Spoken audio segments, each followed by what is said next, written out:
Back with the doctor. Dr. Nick Kanagita is with us. Hello, Dr. Nick. Hey, Greg. We're going to have a chat about joints this week, and it's obviously an issue that can arise in harness horses. Yes, joint problems are probably one of the most common issues we see in any racing horse, and standardbreds are no different.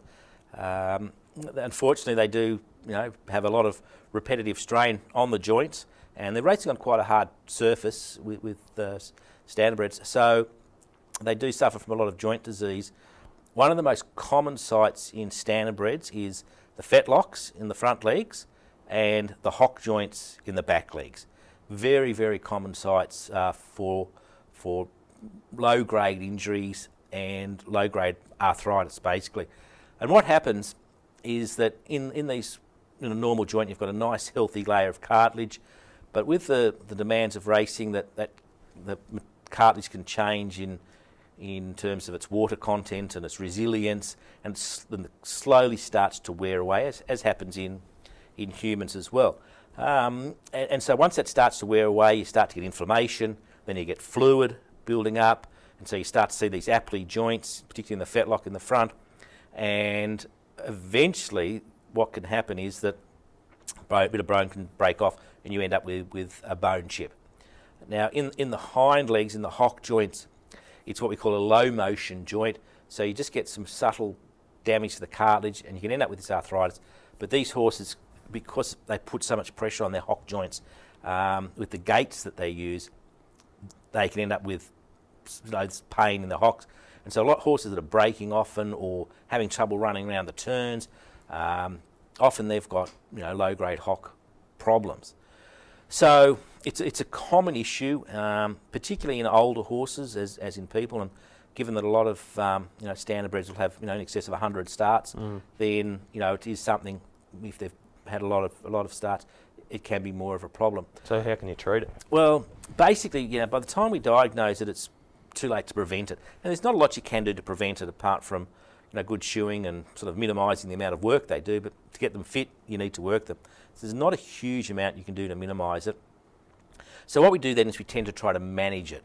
Now there's lots of different products available for managing it. People try giving them oral joint health things. Possibly not the best investment. There's a lot of different ones on the market. Very poor absorption from the gut with a lot of them. Right. So have a look at that and just see if you're getting a value for money out of those. Then there's the injectable ones. Some you can inject into the vein, some into the muscle. Again, some of them work through different means. Some of them will work with just a straight anti-inflammatory effect. Really doesn't have much benefit to joint health, but it just acts like phenylbutazone, effectively short-term, non-swabbable phenylbutazone. Yep. Well, potentially non-swabbable phenylbutazone. That's my theory. And so whether, again, you're getting best value for money out of these treatments. I did a big study a few years ago looking at horses that we'd done joint surgery on and what they got afterwards. And it was amazing the variety of medications that people got. And in the end, out of all the medications that were given, the only two that made any difference to the horse's performance, and we were judging this on number of starts, number of prize money won, so we're looking at it very objectively, very scientifically. The only thing that made any difference at all was cortisone and hyaluronic acid. They are the only two things that made any difference to the performance of the horse with joint disease after surgery. So it may be a bit different with lower grade joint disease or lower things, but they were the two things. And so in terms of joint disease, hyaluronic acid is again, it's a natural component of joint fluid. And interesting enough, the first artificial sources, if you like, of hyaluronic acid came from rooster combs, the red comb on a rooster, as they was found to be extraordinarily high in hyaluronic acid. And so before it was made synthetically, all these rooster combs were ground up and pulped up and injected into horses' joints. It was purified a bit more, but yeah. So lucky there was things like Kentucky Fried Chicken. There was a lot of rooster combs for free. So we got so that's, but now it's all made synthetically from completely different process, but it's highly purified now as well. So hyaluronic acid is a natural lubricant in joints. It's what gives joint fluid its sticky feel. Joint fluid is very sticky and oily, if you like. It's the oil in the joint fluid. So that's just injected into the... So the best thing is to inject it into the joint, Yep. direct into the joint, the affected joint. You can inject it intravenously as well, and it does work in some horses reasonably well, but not nearly as well as if you inject it directly into the joint. And again, that's a natural product, if you like, and it's got really no downside, no side effects if you use a good quality hyaluronic acid. There's lots of different types of hyaluronic acids. If you want to have problems, use a cheap one. If you want to minimise your problems, use one of the better brands ones, because they do vary a lot in terms of quality, which people don't realise. So they think, oh, I've got hyaluronic acid. You know, they do vary very much. So use a good one. You'll have virtually no problems if you use the right one. Right. And the only downside is the cost. It's can often cost, by the time you get a vet to inject it, it might be $150, $200, whatever, to inject into a joint. So it's not cheap. But if you've got a bad joint, we sometimes will inject them every week, which is a lot more than most people. But the more you inject, the better they respond.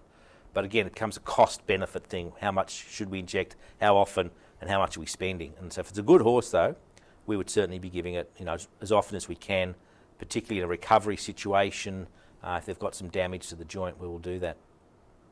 So hyaluronic acid's it's really, if it's injected properly and you use a high quality one, we really just don't see any downside to it. There's no adverse effects, and there's only beneficial effects, which is good. The other mainstay of joint treatment has, of course, been cortisone, and that's been around for a long, long time. Fan of that? Yeah, look, cortisone is one of the most useful drugs for managing joint disease in horses. Unfortunately, it does get a bad rap. People say, inject too much cortisone, you're more likely to break the horse down. But again, in this big study that I did of about 400 horses, we had one horse breakdown that had cortisone, we had one horse breakdown that had never had cortisone, and it wasn't life-threatening breakdown, it's just got more fractures in the joint. And so we followed a lot of horses for a long time. We followed them for the whole career, and a lot of these horses had been injected with cortisone quite regularly, and we just weren't seeing the problems that people thought we might. And one of the reasons for this is we now use very, very low doses of cortisone. When I first started in practice, we were commonly using hundreds of milligrams of cortisone, whereas now we'll use 5 to 10 milligrams for the same joint, the same effect. And so we've realised we can get away with a lot less, and so it's just helping that joint get back to normal, and it's not masking too many signs. And most vets are pretty conservative and will only use the cortisone where there's just a bit of arthritis, it's just a little bit of a niggle, and with this we can decrease the inflammation. We certainly don't inject it within a week, 10 days of racing or more, whatever, depending on the rules. But it takes the pain and the sting out of it, and that joint then can be normal for a while, and maybe 3-6 months later we'll inject it again and it comes back to normality. So it's a very, very useful drug, and when we combine that with hyaluronic acid, we're getting the benefits of the hyaluronic acid and not getting any downside with the cortisone. So you'd say use both treatments at the same time? Mostly, yes, yeah. If you're getting closer to racing, or you can manage it with just hyaluronic acid, that's probably preferable, but it's not nearly as potent as the combination. And so used correctly, it's a very, very useful combination to use. And corticosteroids have been around forever, and it's still, I think, the gold standard in terms of treatment. Again, stem cells of various types are really in vogue, or have been in vogue. I think they're actually going out of favour a bit now. They're very expensive. I mean, you can inject a horse with cortisone for maybe a couple of $100, if that. Stem cells can often be upwards of $1,000 for an injection. And again, from a science point of view, we still haven't got conclusive proof that stem cells actually do make a difference. Again, there's always individual trainers and individual vets that will say, look, it really helps. But the science doesn't support that overall. So we still need more information on it. If you're having a look at an X-ray of a joint, and what tells you there that it's in pain and needs something, whether it be... Well, the first thing we would do is look at the horse, and they'll be lame. Yeah. And sometimes it can be hard to pick a lameness if they're sore in both. they're just a bit short in the gait, front or back. So we look at that. Often there'll be fluid in the joint. We flex it up. There'll be a lot of pain on that. Sometimes, if we're not sure, we'll inject local anaesthetic into it to deaden that joint, and the horse then is free of pain and a lot drops out. So, right, that's where the problem is. Of course, you can't race them on anything like that. And so then we'll X-ray it. And on X-rays, we might see a bone chip or fragment. We might see a lot of fluffy reactive bone. Instead of the margins of the joint being nice and smooth, they're all fluffy and there's new bone there. So we see all these changes, change in density in the bone. And so it's a bit of skill and practice required to interpret some of the subtle changes, some of the bad changes anybody can see, but the subtle changes, you see spurs developing different parts. All these sort of things will say, look, this horse has joint disease and joint problems. And of course, one thing we sort of can't forget is that arthroscopic surgery of these joints can be very, very useful.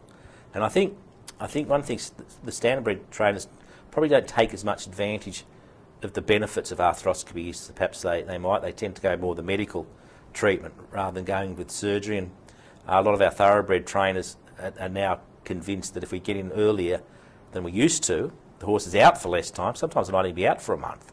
Fix up the problems there, get the horse back, and then they can go on for a lot longer and need less medication.